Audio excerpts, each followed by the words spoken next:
Hello everyone, एक बार फिर से श्री बालाजी एजुकेशन ग्रुप के ऑनलाइन प्लेटफॉर्म पे आप सभी का स्वागत है। Welcome to all. आज फंडामेंटल की थर्ड क्लास है और हम टॉपिक है यूरिनरी कैथेटराइजेशन।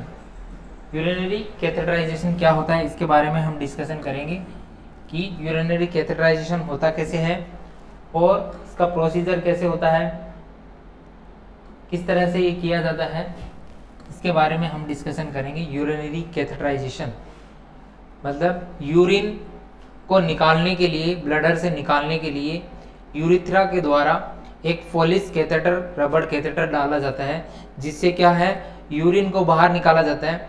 ये यूरिनरी प्रॉब्लम्स पेशेंट को होने पे निकाला जाता है।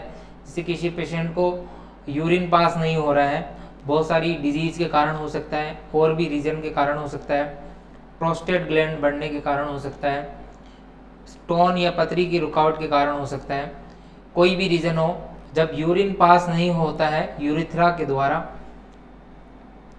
तो क्या करते हैं कि एक फोलिस कैथेटर, रबड़ का कैथेटर होता है, वो यूरिथ्रा के द्वारा ब्लडर तक पहुंचाया जाता है और ब्लडर में से जो यूरिन इकट्ठा होता है उसको बाहर निकाला जाता है। ये एक प्रोसीजर होता है, इसको यूरिनरी कैथेटराइजेशन कहते हैं। तो इसके बारे में पढ़ते हैं। आज फंडामेंटल का टॉपिक है problem that are caused by pathological work of urinary system like urinary incontinence. अगर किसी पेशेंट को प्रॉब्लम हो, क्या हो, प्रॉब्लम हो, समस्या हो, कॉज बाय पैथोलॉजिकल वर्क, जो पैथोलॉजिकल वर्क है वो नहीं हो रहा है, यूरिनरी सिस्टम का पैथोलॉजिकल वर्क नहीं हो रहा है, लाइक यूरिनरी इनकॉन्टिनेंस, यानी यूरिनरी इनकॉन्टिनेंस हो जाए, एन यूरिया हो जाए, यूरिन नहीं आए, एन यूरिया, यूरिन रिटेंशन हो जाए, या फिर प्री ऑपरेटिव मतलब कोई भी ऑपरेशन से पहले पोलिस कैथेटर डाला जाता है, पोस्ट ऑपरेटिव हेल्थ के लिए डाला जाता है। प्री ऑपरेटिव तो इसलिए जाता है कि जब सर्जरी करते हैं तो उसके अंदर यूरिन ना हो, तो फिर क्या हो गया, बेड रिडन भी पेशेंट का है, बेड रिडन रहना पड़ता है, मतलब बेड पे ही रहना पड़ता है, बार बार में यूरिन करने भी नहीं जा सकता, इसलिए उसे फोलिस कैथेटर डाल देते हैं। और पोस्ट ऑपरेटिव भी मतलब सर्जरी के बाद में पेशेंट उठ के बाथरूम नहीं जा सकता, इसलिए लगा देते हैं। और प्री ऑपरेटिव सर्जरी के दौरान भी यूरिन ना हो, और इसलिए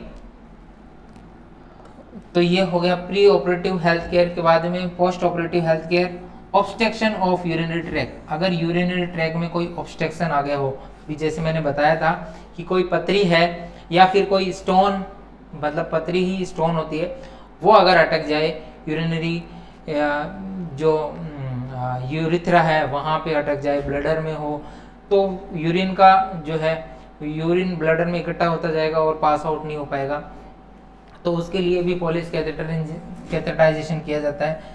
retention cause by neurological paralysis. अगर कोई पेशेंट को न्यूरोलॉजिकल पैरालिसिस हो गया है, मतलब लकवा टाइप का हो गया है, न्यूरोलाइसिस पैरालिसिस हो गया है, तो उसके कारण भी उसे सेंसेशन नहीं होगा, तो भी उस पेशेंट को फोलिस कैथेटर डाल सकते हैं। Are following by procedure of urinary catheter. तो इन सब पेशेंटों को क्या करते हैं, यूरिनरी कैथेटर डालते हैं, ठीक है, कैथेटराइजेशन करते हैं, यूरिनरी कैथेटराइजेशन करते हैं, यूरिनरी कैथेटराइजेशन करते हैं।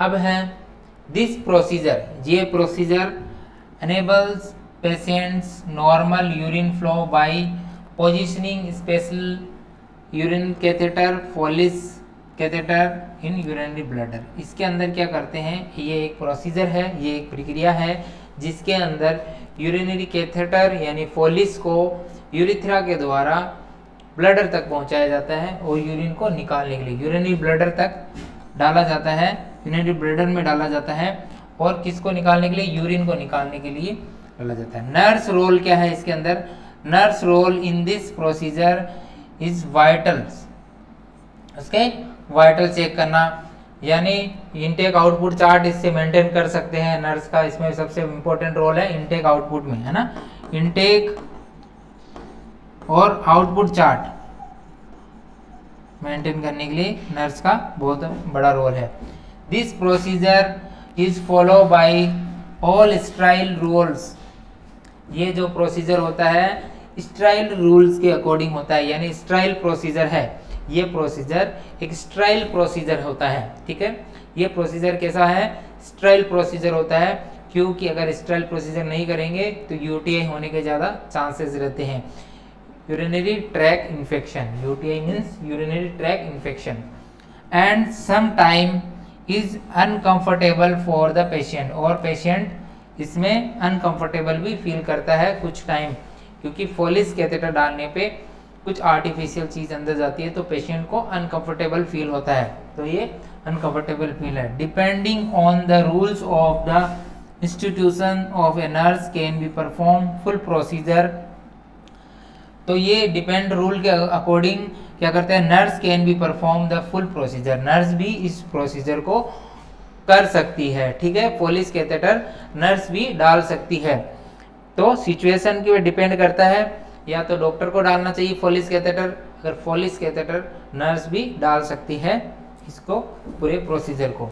Work as a member of team, ठीक है। This procedure is if perform by using all rule style technique with extreme precaution और प्रिवेंशन ऑफ इंजरी इंसेक्शन, ठीक है। ये प्रोसीजर जो है if perform by using all rules, इसके अंदर सारे रूल यूज किए जाते हैं, परफॉर्म किए जाते हैं स्टाइल टेक्निक के, ठीक है। स्टाइल जो टेक्निक है उसके सारे रूल परफॉर्म किए जाते हैं with extreme precaution to prevent injury, और इससे इंजरी वगैरह से भी बचाना चाहिए, पेशेंट को इंजरी वगैरह का भी ध्यान रखना चाहिए, प्रिवेंट करना चाहिए इंजरी वगैरह, क्योंकि फोलिस कैथेटर डालते समय पेशेंट को इंजरी हो सकती है, ब्लीडिंग हो सकती है यूरिथ्रा वगैरह से, तो इसका भी अच्छे से ध्यान रखना है, और इन्फेक्शन का भी ध्यान रखना है, इन्फेक्शन का भी ध्यान में रखना है, ठीक है। ये हो गया यूरिनरी कैथेटराइजेशन। अब है इक्विपमेंट, क्या क्या इक्विपमेंट लेंगे यूरिनरी कैथेटराइजेशन करने के लिए, क्या क्या इक्विपमेंट लेते हैं, उपकरण क्या क्या लेते हैं, उपकरण क्या क्या लेते हैं। तो स्ट्राइल सेट ऑफ कैथेटराइजेशन, एक सेट लेंगे, वो कैसा लेंगे, स्ट्राइल सेट लेंगे कैथेटराइजेशन का, मतलब इसमें कैथेटर लेंगे और उसका स्ट्राइल सेट लेंगे, ठीक है। और if you are not using factory made set then equipment need to be equivalent, prepared and sterile, ठीक है। स्टाइल फोलिस कैथेटर प्रॉपर साइज, सबसे पहले लेंगे एक स्टाइल फोलिस कैथेटर लेंगे, प्रॉपर साइज का होना चाहिए, पेशेंट के साइज का होना चाहिए, जैसे 16 नंबर 14 नंबर इस टाइप के आते हैं, ठीक है, 14 number 16 number. Syringe with 5-8 ml style syringe लेनी है, 5 to 8 ml, यहाँ पे आप एक्वा स्टाइल वाटर लेना है तो 10 ml की सीरीज ले लेंगे, सबसे बेस्ट है 10 ml की सीरीज, ठीक है। यहाँ पे 8 to 5 लिखा है, आपको 10 ml की सीरीज लिख सकते हो। उसके बाद में टॉवल एंड नैपकिन्स, नैपकिन और टॉवल्स ले सकते हैं, ठीक है, लेना है, नैपकिन लेना है और टॉवल्स लेना है। उसके बाद में सोप एंड वाटर, हाथ धोने के लिए soap and waters, and oil clothes and linen वगैरह, जो बेडशीट वगैरह है बिछाने के लिए लिनन लेना है। स्टाइल ग्लव्स, पहनने के लिए, हाथ में पहनने के लिए स्टाइल ग्लव्स होते हैं, नॉन स्टाइल ग्लव्स भी ले सकते हैं, लेना है साथ में। एक स्टाइल ग्लव्स की जोड़ी लेनी है, एक नॉन स्टाइल ग्लव्स की जोड़ी लेनी है। Sterile compress with the appropriate open, sterile compress with the appropriate open. Sterile cotton ball लेनी है स्टाइल, और sterile antiseptic suitable for the perineal, जो sterile pincette antiseptic suitable for the perineal region, जो perineal region होती है उसको साफ करने के लिए स्टाइल कॉटन बॉल वगैरह लेनी है, कॉटन बॉल लेनी है। और antiseptic suitable for the perineal area के लिए सॉल्यूशन लेना है, ऐसा सॉल्यूशन जो किसके लिए सूटेबल हो, जो पेरिनेल एरिया के लिए सूटेबल हो।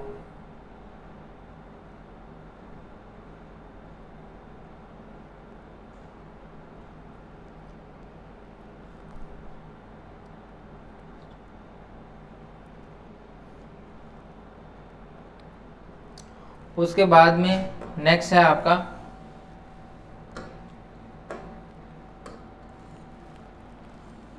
Dish of urine disposal. Urine को डिस्पोजल करने के लिए वो एक पात्र होना चाहिए जिसमें यूरिन को डिस्पोजेबल किया गया पॉट होना चाहिए। स्टेराइल लुब्रिकेंट, और लुब्रिकेंट है जिसमें जो फोलिस कैथेटर है उसको लुब्रिकेंट करने के लिए जेली वगैरह होती है। जो sterile urine collection bag, collective bag होना चाहिए, प्लास्टर होना चाहिए, ठीक है, चिपकाने के लिए एक प्लास्टर ये चाहिए। आप इक्विपमेंट देखो, इसमें इक्विपमेंट की फ़ोटो दिखा देता हूँ। यहाँ पे ये मास्क है, ये क्या है, मास्क, ये मास्क फेस मास्क है। उसके बाद में ये एडिटिव टेप है, बेटाडीन होगा, और 8 नंबर का ग्लव्स है, स्टेराइल ग्लव्स है, ये स्टेराइल ग्लव्स है 8 नंबर का। और उसके बाद में अनस्टेराइल ग्लव्स है। फोलिस कैथेटर है, ये वाला फोलिस है, फोलिस कैथेटर है। उसके बाद में ये कॉटन बॉल है, यहाँ पे ये कॉटन बॉल है।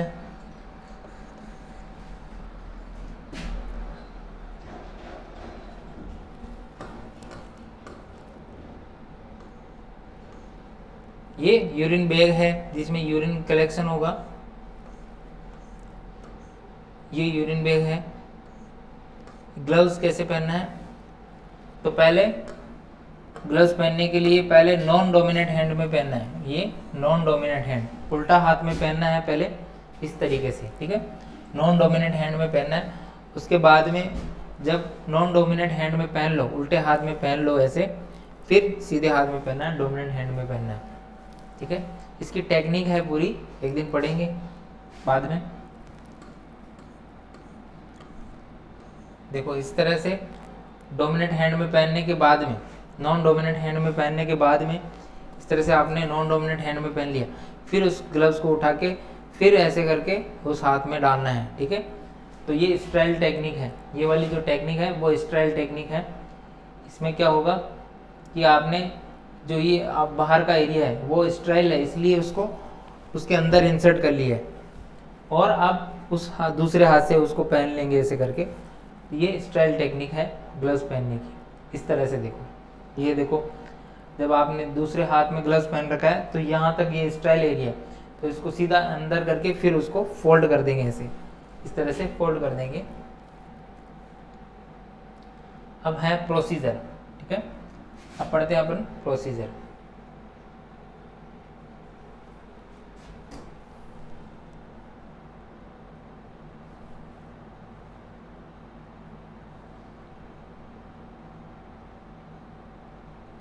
सबसे पहले प्रोसीजर का मतलब है प्रक्रिया, प्रोसीजर का मतलब हो गया प्रक्रिया, प्रक्रिया, ठीक है। Verify order for catheter insertion, सबसे पहले ऑर्डर को वेरीफाई करना है। डॉक्टर ने जो ऑर्डर दिया है उसको क्या करना है, वेरीफाई करना है कि उसने कैथेटर इंसर्ट करने के लिए ऑर्डर दिया है कि नहीं दिया है। अगर डॉक्टर ने ऑर्डर दिया है तभी डालेंगे, डॉक्टर का ऑर्डर चेक करेंगे। सबसे पहले क्या करेंगे, डॉक्टर ऑर्डर चेक करेंगे, ठीक है, चेक करेंगे, और उसके बाद में फॉलो करेंगे ए नर्सिंग चार्ट और a patient chart if prescribe that patient need catheter. उसके इसमें देखेंगे नर्सिंग चार्ट में, और पेशेंट के प्रेस्क्राइब चार्ट में देखेंगे कि उसको कैथेटर की आवश्यकता है कि नहीं है, उसको कैथेटर की आवश्यकता है या नहीं है। अगर आवश्यकता है तभी डालेंगे, नहीं आवश्यकता है तो क्यों डालेंगे, ठीक है। तो आवश्यकता होने पे ही इसको फोलिस कैथेटर डालेंगे। उसके बाद में चेक विथ पेशेंट एलर्जी और हिस्ट्री, पेशेंट को कोई एलर्जी तो नहीं है, एलर्जी देखेंगे, पेशेंट को कोई एलर्जी तो नहीं है, उसे कोई एलर्जी की हिस्ट्री तो नहीं है। अगर उसको फोलिस कैथेटर से एलर्जी हो सकती है, हिस्ट्री हो सकती है कि उसको सीवियर एलर्जी हो जाए, तो ये आपको पता करना है, एलर्जी ऑफ हिस्ट्री, ठीक है। Specially check the patient allergy on latex, कभी कभी पेशेंट को लेटेक्स की एलर्जी रहती है। बहुत सारे पेशेंट रहते हैं उनको लेटेक्स की एलर्जी रहती है, इसलिए स्पेशली उनको पूछना है कि आपको लेटेक्स की एलर्जी तो नहीं है, अगर है तो फिर लेटेक्स फ्री कैथेटर, वो जो फोलिस कैथेटर रहते हैं उनका यूज करना चाहिए। ठीक है, तो इसकी और डिफरेंट टाइप ऑफ लिग्नोकेन, किसी को लिग्नोकेन की एलर्जी रहती है, लिग्नोकेन जाइलोकेन जेली आती है, क्या आती है, ये जो लिग्नोकेन है, लिग्नोकेन की जेली आती है, जेली आती है जो कि जाइलोकेन के नाम से भी आती है, लिग्नोकेन जेली, वो फोलिस कैथेटर के ऊपर लगाते हैं इंसर्ट करते टाइम, उसको लुब्रिकेंट करने के लिए। ठीक है, उसको क्या करने के लिए, लुब्रिकेंट करने के लिए फोलिस कैथेटर के ऊपर में जाइलोकेन जेली लगाते हैं, उसके बाद में उसे फोलिस कैथेटर को इंसर्ट कर देते हो। किसी किसी को लिग्नोकेल की एलर्जी हो सकती है, किसी को आयोडीन पोडिन की एलर्जी हो सकती है, आयोडीन पोइड और सिमिलर, इनकी एलर्जी है कि नहीं है इसका पता करना है। तो ठीक है, सबसे पहले इनकी एलर्जी है या नहीं है, यस या नो, तो उसका पता करना है। उसके बाद में explain all the procedure, patient को पूरा प्रोसीजर एक्सप्लेन करना है, किस तरह से ये फोलिस कैथेटर डाला जाएगा, ये प्रोसीजर पूरा होल प्रोसीजर उसे एक्सप्लेन करना है, जिससे क्या होगा, पेशेंट का कंफ्यूजन दूर हो जाएगा, पेशेंट आपके साथ में कोऑपरेट करेगा और इजीली कोऑपरेट करेगा। ठीक है, तो पेशेंट को all procedure the patient is considering all except patient nature, age, education level, culture, religious influence etc। ठीक है, be honest with the patient, हमेशा पेशेंट के साथ में ऑनेस्ट रहो, ईमानदार रहो, तभी वो आपकी बात सुनेगा। ऑनेस्ट रहो, उसे झूठ बोल के नहीं बताना है कि ये ऐसा है, इसमें बढ़िया प्रोसीजर है वो, तो हमेशा पेशेंट के साथ में ऑनेस्ट रहना चाहिए, उसको फोलिस कैथेटराइजेशन के साइड इफेक्ट भी बताने चाहिए और बेनिफिट भी बताने चाहिए। ठीक है, tell him what do except, ensure patient privacy, और सबसे इम्पोर्टेंट है पेशेंट की प्राइवेसी का ध्यान में रखना है। पेशेंट के प्राइवेट पार्ट में के थ्रू आप फोलिस कैथेटर करने वाले हो, जैसे पेनिस के थ्रू या फीमेल है तो वेजाइना के थ्रू करने वाले हो, तो हमेशा प्राइवेसी का ध्यान में रखना है।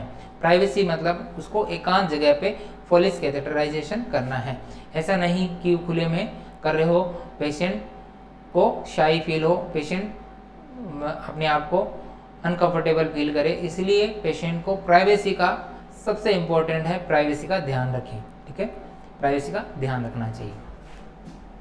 उसके बाद में wash your hand, cross infection से बचने के लिए सबसे इम्पोर्टेंट है कि हाथों को अच्छी तरह से धोना चाहिए, हाथों को जो 7 स्टेप है उसके अकॉर्डिंग अच्छे से हाथों को धोना चाहिए। ठीक है, हाथों को अच्छे से धोना चाहिए, हैंड वॉश करना चाहिए प्रॉपर वे के द्वारा। ठीक है, उसके बाद में place the patient in A right position, सबसे इम्पोर्टेंट पेशेंट को परफेक्ट पोजीशन में लेटाना है, पेशेंट को साइड लाइन वगैरह पोजीशन नहीं देते हैं।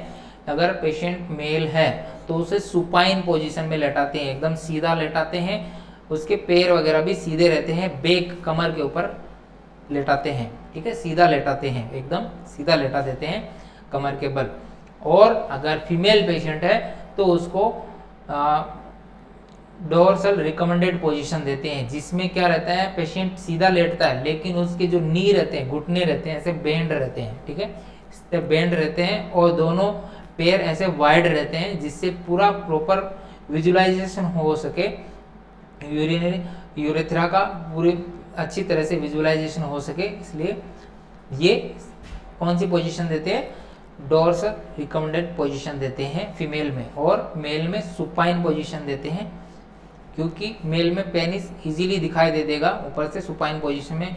फीमेल में अगर सुपाइन पोजीशन देंगे तो यूरिथ्रा वेजाइना सही से दिखाई नहीं देगा, इसलिए उसको जो है डोर्सल रिकमेंडेड पोजीशन देते हैं, जिससे क्या होगा, आसानी से दिखाई दे देगा। तो मेल देखो male supine position with leg extended, ठीक है। मेल के अंदर मैंने अभी जो बताया था कि मेल के अंदर कैसी पोजीशन देते हैं, सुपाइन पोजीशन देते हैं, जिसमें लेग कैसे हैं एकदम सीधे रहते हैं, ठीक है।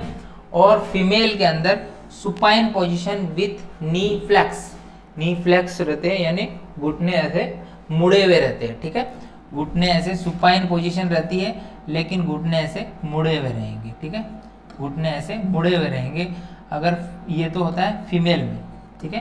फीमेल के अंदर ये पोजीशन देते हैं और मेल के अंदर सीधी पोजीशन देते हैं, ऐसे घुटने एकदम सीधे रहेंगे, बेंड नहीं रहेंगे। तो नी फ्लेक्स रहेंगे, सेपरेट रहेंगे, सेपरेट रहेंगे, feet flat on the bed, और जो पैर हैं वो ऐसे टिके हुए रहेंगे, ठीक है। तो इस तरह की पोजीशन दी जाती है, ठीक है।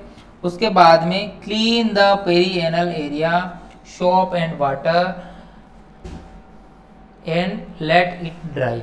जो पेरिनल एरिया है, वेजाइना, रेक्टम और यूरिथ्रा वगैरह, उसको सोप एंड वाटर से अच्छे से धोएंगे, साफ करेंगे और उसे क्या कर देंगे, ड्राई कर देंगे, उसे सुखा देंगे, ठीक है।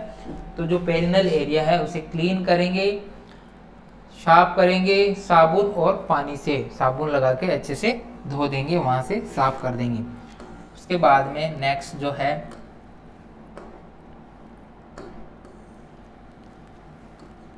ये बता दिया, create an area for the sterile field and open packing using sterile hygiene trolley और a table near the bed and similar. जो एरिया है वो क्या करेंगे, एरिया क्रिएट करेंगे, एरिया बनाएंगे, स्टेराइल एरिया बनाएंगे, ठीक है।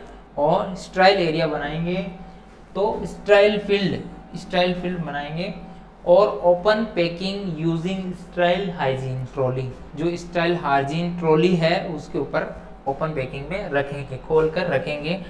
और टेबल को कैसे, बेड के नियर, नज़दीक ले लेंगे, कि जो स्टेराइल इक्विपमेंट है वो टेबल के ऊपर उसकी पैकिंग खोल के उसके टेबल को एकदम नज़दीक ले लेंगे बेड के, क्योंकि आपका हाथ पहुंच सके, इजीली प्रोसीजर कर सको, इसलिए टेबल को बेड के नज़दीक कर लेंगे। पेशेंट को सुपाइन पोजीशन दे दी, सारे इक्विपमेंट खोल दी, स्टेराइल तरीके से अपने ओपन कर दिए, रखे हुए हैं। अब क्या करना है, drape the patient with sterile drape supply in the kit outside the kit. Patient को क्या करना है, ड्रेप करना है, पेशेंट को कवर करना है स्टाइल तरीके से, सप्लाई द किट और आउटसाइड किट, जो भी सप्लाई किट है उससे और आउटसाइड किट है। वेयर द स्टेराइल ग्लव्स, और क्या करना है, स्टेराइल ग्लव्स आपको डालने हैं, हाथों में स्टेराइल ग्लव्स पहनने हैं, sterile gloves. From the moment all procedure must be sterile. क्यों स्टेराइल ग्लव्स डालते हैं, कि सारा प्रोसीजर एक स्टेराइल प्रोसीजर होता है। तो प्रोसीजर स्टेराइल ग्लव्स डालने का भी तरीका जिस डायग्राम में बताया था, पहले नॉन डोमिनेंट हैंड में डालेंगे, फिर उस नॉन डोमिनेंट हैंड से उसके ग्लव्स के अंदर हाथ डाल के और उस डोमिनेंट हैंड में डाल के ऐसे पहन लेंगे, ठीक है, इस तरह से पहनेंगे।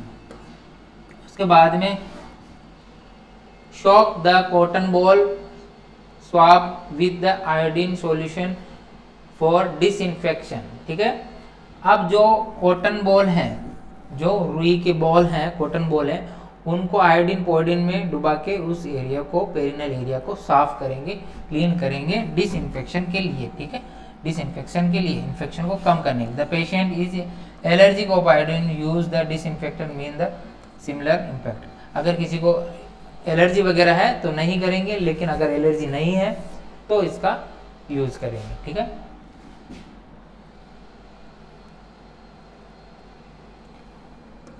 Open the lubricant the catheter up to minimum 4 to 5 centimetre, ठीक है।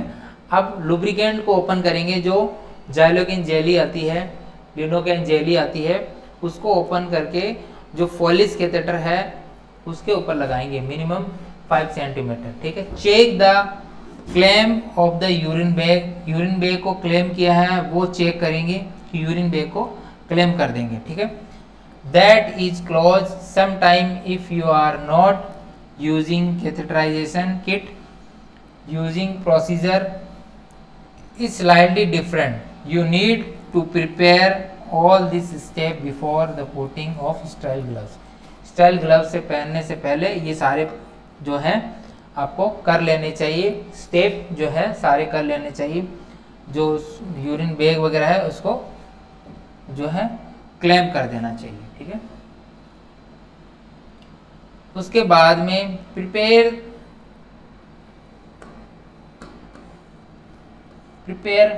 The place of for insertion of catheter. It is different for male and female. तो मेल और फीमेल के लिए दोनों के लिए डिफरेंट रहता है। तो आपको प्रोसीजर ध्यान में रखना है कि मेल को कर रहे हो या फीमेल को कर रहे हो, तो दोनों के लिए डिफरेंट, थोड़ा डिफरेंट रहता है। Prepare the place of incision of the catheter. It different for male और फीमेल, ठीक है। फीमेल के अंदर, सबसे पहले फीमेल के अंदर देखते हैं। Use your non dominant hand to separate labia for cleaning. तो फीमेल के अंदर जब कैथेटराइजेशन करना है तो फीमेल की जो वेजाइना के ऊपर लेबिया मेजोरा माइनोरा रहती है उसको सेपरेट करना है लेबिया को, और वहां से क्लीन करना है, ठीक है। यूज द नॉन डोमिनेंट का यूज करना है और सेपरेट करना है फॉर क्लीनिंग पर्पस के लिए, साफ करने के लिए, ठीक है। दोनों को सेपरेट करना है। यूज योर डोमिनेंट हैंड, और ये तो नॉन डोमिनेंट हैंड से सेपरेट करके उसे क्लीन करने के लिए। Dominant hand to clean the area of, और इसको डोमिनेंट हैंड से क्या करेंगे, क्लीन कर देंगे। Non dominant hand is continuously holding the labia separate. Non dominant hand से तो पकड़ के रखेंगे, सेपरेट करके रखेंगे, और डोमिनेंट हैंड से उसे साफ कर देंगे, क्लीन कर देंगे, ठीक है। With one single downward move first clean the edges and then centre. तो किस तरह से साफ करते हैं, single time one with one single, ठीक है। इस तरह से एक बार लिया और उसको फेंक दिया, ठीक है, एक बार लिया और फेंक दिया, तो वन सिंगल यूज, ठीक है। इस तरह से करना है। Downward move to first clean the edges, ठीक है। एज को क्लीन करते हुए ऊपर से नीचे की ओर आना है, डाउनवर्ड आना है। देन सेंटर, उसके सेंटर को साफ करना है। उसके बाद में मिटस itself. You need to minimally 4 cotton ball, कितने, 4 कॉटन बॉल का यूज करना है, स्वाब का यूज करना है। To careful of keep cotton ball and swab clean, ठीक है। 4 कॉटन बॉल का यूज करना है मिनिमम, और केयरफुली से क्लीन करना है, ठीक है। इस तरह से फीमेल का क्लीनिंग होता है, ठीक है।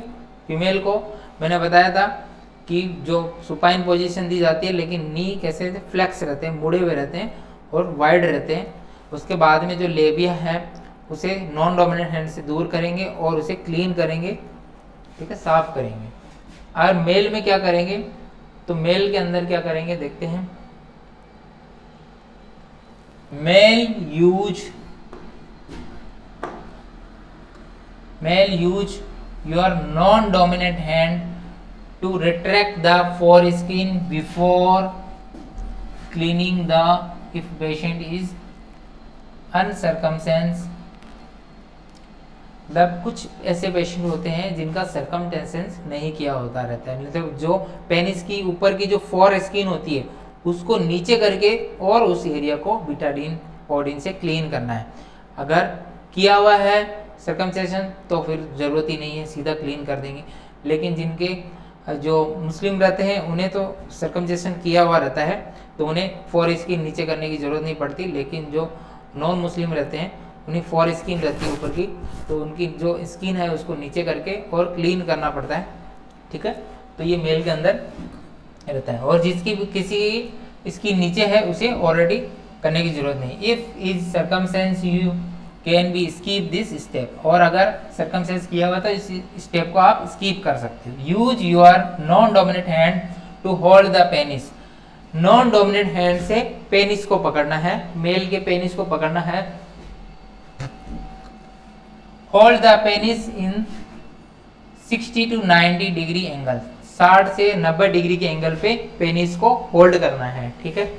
Make circular move with cotton ball swab soak with the disinfection mean the dominant hand, and start with metres and continue outward. ठीक है, repeat this 3 to 4 time and each time use a new cotton ball. ठीक है, अब उसके penis को retract करने के बाद में, जो फोर स्किन है उसको रिट्रैक्ट करने के बाद में उसको इस तरह से राउंड राउंड से क्लीन करना है ऊपर से नीचे की तरफ, और 3 से 4 टाइम करना है, और हर बार नए कॉटन बॉल लेना है, उसको फेंक देना है। एक बार यूज करने के बाद में उसको फेंक देना है, फिर नया लेना है, फिर साफ करना है, फिर फेंक देना है। इस तरह से 3 से 4 बार साफ करना है, तो ये एरिया स्टराइल हो जाएगा। उसके बाद में नेक्स्ट है आपका use your dominant hand to prepare catheter, take the catheter from sterile bag और एक it to be very attentive to maintain sterility. तो डोमिनेंट हैंड का यूज करना है कैथेटर को प्रिपेयर करने के लिए, catheter from the sterile bag और kit be attentive to maintain sterility, इसको स्टेरिलिटी को मेंटेन करने के लिए। ठीक है, insert the catheter through the urethra meatus until you see the urine 5 to 6 centimeter or male to catheter is by fraction। ठीक है, तो इंसर्ट करना है कैथेटर को कितना, यूरिथ्रा के अंदर, until you see the urine, कितना इंसर्ट करना है, जब तक आपको यूरिन आता हुआ नहीं दिखाई दे उतना इंसर्ट करते जाना है। ठीक है, और फीमेल के अंदर कम से कम 6 से 8 सेंटीमीटर और मेल के अंदर बाय फ्रिक्शनेशन।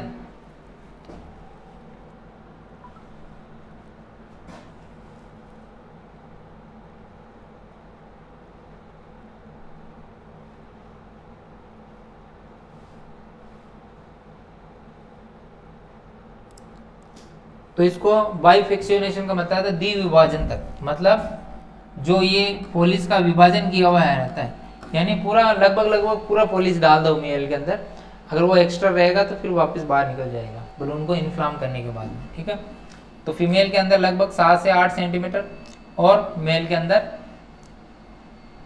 जो बाइफेक्शन तक। If you felt any resistance stop immediately, अगर आपको कोई रेजिस्टेंस आता है, रुकावट नजर आती है डालते समय, तो आपको रुक जाना है। नॉट द फिजिशियन, और आपको डॉक्टर को बताना है, फिजिशियन जो है डॉक्टर है उसको इन्फॉर्म करना है, नोट करना है, इन्फॉर्म करना है। आपको जबरदस्ती उसके अंदर नहीं डालना है, नहीं तो क्या होगा, ब्लीडिंग हो जाएगी। अगर कोई रुकावट आ रही है पॉलिश कैथेटर समय डालते समय प्रॉब्लम आ रही है, तो आपको जबरदस्ती फोर्सफुली नहीं डालना है, डॉक्टर को इन्फॉर्म करना है, नहीं तो क्या होगा, ब्लीडिंग वगैरह होने के चांसेस रहते हैं। Attach the saline, fill syringe with inflate the balloon with indwelling catheter. ठीक है, उस इन्वेलिंग कैथेटर को क्या करना है, उसके अंदर सिरिंज को अटैच करना है। 2 रहते हैं लूमन्स, उसके अंदर एक सिरिंज को अटैच किया, 10 ml की सिरिंज है, उसमें से जो स्टेराइल जो वाटर है, स्टेराइल वाटर है, उसको उसके अंदर उसके अंदर पुश कर देंगे, जिससे क्या होगा, बलून क्या हो जाएगा, इन्फ्लाम हो जाएगा, इन्फ्लेट हो जाएगा, इन्फ्लेट हो जाएगा बलून, यानी बलून फूल जाएगा। जिससे क्या होता है कि जैसे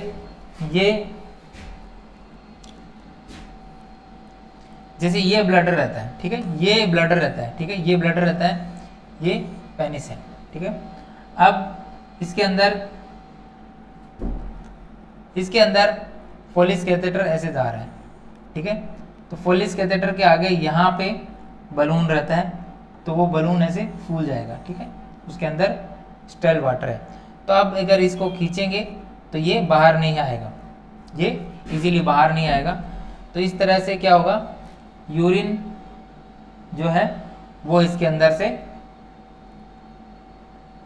यूरिन जो है इसके अंदर से जो है यूरिन पॉलिश के द्वारा बाहर आ जाएगा, ऐसे बाहर आ जाएगा, और इसमें बैग लगा देंगे, बैग के अंदर आता रहेगा, इस तरह से आएगा। और ये जो है यूरिन के अंदर वेट के कारण इसके अंदर आपने डिस्टिल्ड वाटर डाल दिया है, इसलिए ये यूरिन के जो है पानी के अंदर डूबा रहेगा, यानी यूरिन के अंदर डूबा रहेगा, जो सारा यूरिन है वो इजीली बाहर आ जाएगा। ठीक है, अगर इसमें ओनली एयर होती तो ये ऊपर ऊपर तैरता रहता और इजीली यूरिन बाहर नहीं आता, इसलिए इसके अंदर डिस्टिल वाटर डाला जाता है।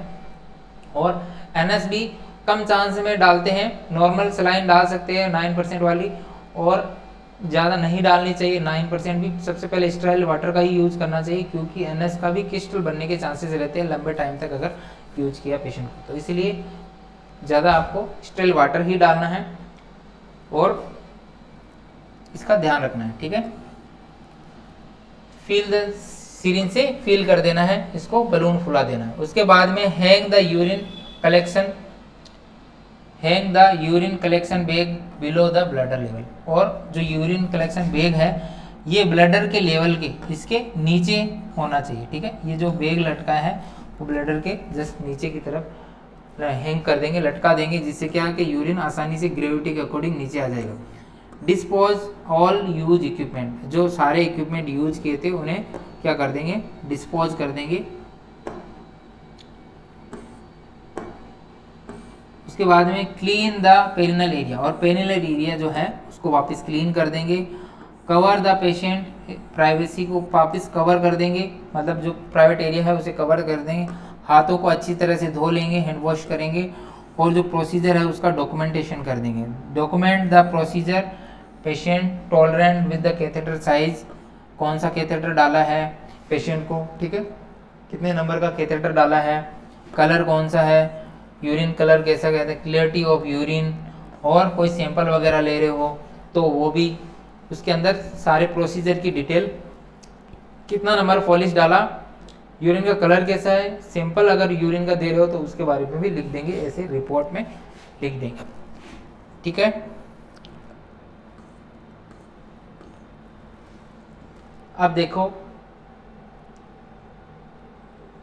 ये मेल कैथेटराइजेशन के अंदर बताया हुआ है, कैसे मेल कैथेटराइजेशन दिख रहा है। इस तरह से पेनिस को होल्ड किया है इसने, ग्लव्स पहना हुआ है, ठीक है, इस तरह से पेनिस को होल्ड किया है।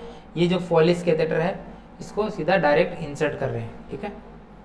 ये मेल कैथेटर डालने के लिए ये प्रोसीजर बताया हुआ है, ये फॉलिस कैथेटर अंदर इंसर्ट कर देंगे। उसके बाद में ये देखो इस डायग्राम में दिखाया हुआ है, ऐसे इंसर्ट कर देंगे अंदर की तरफ। इस तरह से फॉलिस कैथेटर पकड़ के रखते हैं। इसमें देखो ये इस तरह से पकड़ के होल्ड करके पूरा फॉलिस कैथेटर अंदर डाल देंगे। और ये 2 लूमन रहते हैं, जिसमें एक में क्या डाली जाती है, सलाइन डाली जाती है। इस वाले में सिरिंज के द्वारा नॉर्मल सलाइन डाली जाती है, या डिस्टिल वाटर डाला जाता है, वाटर स्टेराइल वाटर जो रहता है, डिस्टिल वाटर रहता है वो डाला जाता है, या फिर एनएस डाल सकते हैं 0.9% वाली, 0.9%। उसके बाद में इसमें जो रहता है वो यूरिन बैग कनेक्ट कर देते हैं, इसमें यूरिन आते रहता है।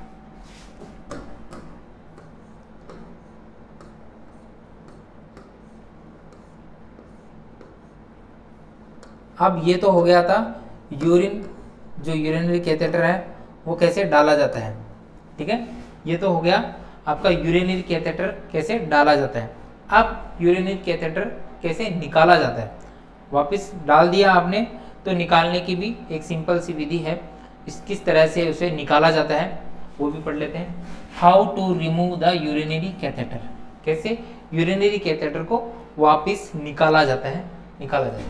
This procedure is quite simple, एकदम सिंपल रहता है, उससे इजी रहता है। चेक द पेशेंट आइडेंटिटी, सबसे पहले पेशेंट की आइडेंटिटी चेक करनी है कि कौन से पेशेंट का कैथेटर निकालना है, उसी का निकालना है, नाम पूछना है, कंफर्म करना है, आइडेंटिटी कंफर्म करनी है, ठीक है। उसके बाद में date of catheter applications, catheter की डेट देखनी है, कब कैथेटर डाला था, कब निकालने के लिए ऑर्डर है। ऑर्डर द रिमूव कैथेटर्स, और डॉक्टर का ऑर्डर सबसे इम्पोर्टेंट, डॉक्टर का ऑर्डर भी तो होना चाहिए निकालने के लिए, आप अपनी मर्जी से थोड़ी निकाल सकते हो, इसलिए डॉक्टर के ऑर्डर को पढ़ना है, उसके बाद में वो निकालना है। अगर डॉक्टर ने लिखा है कि कैथेटर को रिमूव कर दो, निकाल दो, तभी आपको निकालना है, ठीक है। उसके बाद में explain the patient the all procedure, जो सारा प्रोसीजर है पेशेंट को एक्सप्लेन करना है, ठीक है। निकालने का भी प्रोसीजर आपको पेशेंट को एक्सप्लेन करना है। ऐसा नहीं है कि बिना बताए गए और आपने बोला कि हाँ चलो ओपन करो और जल्दी से आपने वो इन्फ्लाम जो थी स्टेराइल वाटर निकाला और खींच के निकाल दिए। इस तरह से थोड़ी होता है, उसे पहले बताना पड़ता है कि डॉक्टर ने बोला है आपका फोलिस कैथेटर निकालने के लिए और मैं आप फोलिस कैथेटर निकालने के लिए आया हूँ, इस तरह से मैं आपका फोलिस कैथेटर निकालूंगा। तो उसको सारा एक्सप्लेन कर देंगे तो पेशेंट क्या होगा, आपके साथ में कोऑपरेट करेगा, इजीली आप फोलिस कैथेटर निकाल सकते हो। ठीक है। तो explain the patient all procedure, tell him that he can feel little uncomfortable. इससे क्या होगा कि वो थोड़ा अनकंफर्टेबल फील कर सकता है। ठीक है। आप क्या करना है, वियर स्टाइल ग्लव्स, और क्या करना है, सबसे पहले ग्लव्स पहनने हैं, स्टाइल ग्लव्स पहनने हैं। ठीक है। उसके बाद में कनेक्ट द सिरिंज टू वाल मैकेनिज्म ऑन कैथेटर। जो ये मैंने बताए थे, दो होते हैं, दो वाल रहते हैं, तो उसके अंदर यहाँ पे ये वाल रहता है, उससे सिरिंज कनेक्ट करनी है और उसमें से डिस्टिल वाटर निकाल देना है। इसमें यूरिन बैग लटकाया हुआ रहता है, तो आपको यूरिन बैग वाले में कुछ नहीं करना है, इस वाले से आपको डायरेक्ट सिरिंज अटैच करनी है और जितना आपने डिस्टिल वाटर भरा था वो पूरा निकाल लेना है। ठीक है। Pull the syringe clip backward, thus you will empty cuff that is holding catheter fix. जो उसको क्या करना है, एम्प्टी करना है। अमाउंट ऑफ एक्वा, मतलब वाटर की जो अमाउंट है वो जो इंसर्ट की थी वो पूरी निकालनी है। कफ क्या हो जाएगा, कफ जो तो इन्फ्लाम किया हुआ था वो वापस जो इन्फ्लाम है वो हट जाएगा। ठीक है। Insert into the cuff should be notice patient chart on the cuff, wait until the full amount of syringe, और पूरी सिरिंज भर के निकाल लेनी है। अगर एक्स्ट्रा है तो भी वापस एक बार निकालने के बाद में दूसरी बार लगा के और खींच के देखना है। Take the catheter with absorbent cotton, pull it very easy and gently out. जो कॉटन है उसका सपोर्ट लगा के धीरे धीरे खींचना है, पुल करना है और gently out. Prepare the urination container for the patient. तो पेशेंट को यूरिनरी कंटेनर के लिए प्रिपेयर रखना है। Note the amount of urine in urine bag, और यूरिन बैग के अंदर यूरिन की कितनी अमाउंट है वो नोट करनी है बिफोर द डिस्पोज इट, इसको डिस्पोज करने से पहले। ठीक है। Check the patient for next 12 से 24 घंटे के लिए पेशेंट को चेक करते रहना है। To be sure the patient is urinating, मतलब उसने वापस यूरिन किया कि नहीं किया, 12 से 24 घंटे उसको देखते रहना है कि फोलिस कैथेटर निकालने के बाद में उसने यूरिन पास किया या नहीं किया, ये देखते रहना है। Document all procedure date and time, और ये जो प्रोसीजर कर लिया आपने उसको डॉक्यूमेंट करना है। जो फोलिस कैथेटर निकाल दिया उसको क्या करना है, डॉक्यूमेंट करना है। ठीक है। ये जो फोलिस कैथेटर आपने निकाल दिया है उसको क्या करना है, डॉक्यूमेंट करना है। All procedure date and time, कितनी बजे निकाला, कितनी तारीख को निकाला, किस तरह से निकाला, वो आपको डॉक्यूमेंट करना है। ठीक है। अब है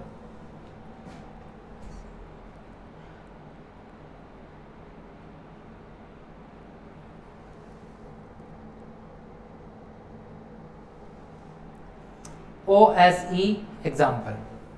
OSE example, preparation of material point maximum 4 to 5 point each, 0 to 5 point each. तो क्या क्या लेना है इसके लिए, मास्क, सबसे पहले क्या लेना है, मास्क लेना है। उसके बाद style gloves, style catheter, local anaesthetic, lignocaine, goes, disinfectant, iodine, urine bag और स्टाइल नीडल वगैरह, एनएस वगैरह लेनी है।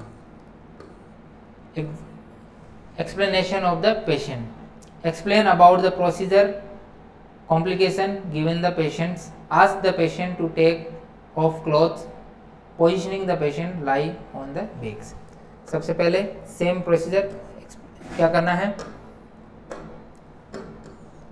एक्सप्लेनेशन करना है, प्रोसीजर जो प्रोसीजर कर रहे हो उसका एक्सप्लेन करना है और कॉम्प्लिकेशन वगैरह के बारे में बताना है। पेशेंट को टेक ऑफ क्लॉथ्स, उसके कपड़े उतारने हैं और प्रॉपर पोजीशन देनी है। कौन सी, लाई पोजीशन सुलाना है, सीधी पोजीशन में लेटाना है, बैग कमर के ऊपर उसे लेटा देना है, ठीक है। List is necessary step of catheterisation, जो कैथेटराइजेशन के नेसेसरी स्टेप है उसको लिस्ट करना है। पॉइंट मैक्सिमम 8 पॉइंट, ठीक है, 8 पॉइंट रहने हैं। गेट द स्टाइल ग्लव्स, आपको क्या करना है, स्टाइल ग्लव्स पहनना है सबसे पहले। उसके बाद में disinfect the perineal area, perineal area को डिसइंफेक्शन करना है, विसंक्रमित करना है। Positioning of the lion, position देनी है। Get the style catheter out of the pack, और जो स्टाइल कैथेटर है उसको पैकेट से बाहर निकालना है। Application of the local anaesthesia on the top of the catheter, और उसको क्या करना है, लोकल एनेस्थेटिक देना है top of the catheter. Insert the catheter through the ureter into the urinary bladder, getting urine off aspirate the urine, ठीक है। क्या करना है, insert of the catheter through the ureter, ureter के द्वारा into the urinary bladder, getting urine aspirate the urine, urine को निकालने के लिए। Installation of the 5 ml of 5 ml 0.9% NaCl in the appropriate all catheter for the fixation of the catheter, catheter को fix करने के लिए कितनी परसेंट, 9% जो NS है वो इंसर्ट करा देनी है। उसके बाद में connect the urinary catheter with A urinary bag, और यूरिनरी बैग से यूरिन का कैथेटर अटैच कर देना है। इस तरह से ये प्रोसीजर करना है, ठीक है। Thank you so much. Class को ज़्यादा से ज़्यादा लाइक करें, चैनल को सब्सक्राइब करें और ज़्यादा से ज़्यादा लोगों को शेयर करें। Thank you so much.